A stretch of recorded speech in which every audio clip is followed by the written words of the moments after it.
ఈ క్వశ్చన్ చూడండి, జాగ్రత్తగా వినండి. ఈ క్వశ్చన్, ఒక పరీక్షలో 35% మార్కులు పొందిన పాస్ అగును.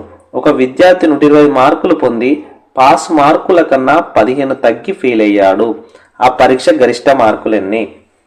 ఒక విద్యార్థికి 35 మార్కులు వస్తే పాస్ అసలు, కానీ ఆ విద్యార్థికి ఎన్ని మార్కులు వచ్చినాయి? 120 మార్కులే వచ్చినాయి.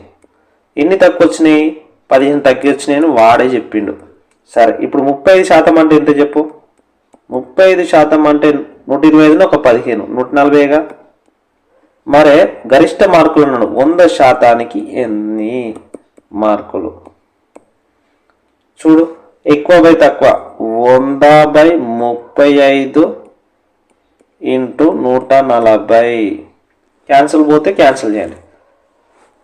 7 2 14, 1 0, 7 5 35, 5 4 20. 100 ఇంటూ 4 400.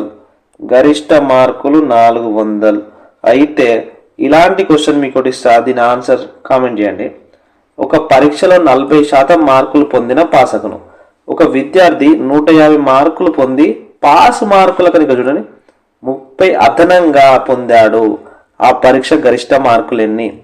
మనం అదనంగా పొందింది కాబట్టి ఇవి 150లకి వెళ్ళి తీసేయండి. ఇలాంటి మంచి మంచి వీడియోస్ కోసం అయితే మన ఛానల్ ఫాలో అవ్వండి, లైక్ చేయండి, షేర్ చేయండి. Thank you.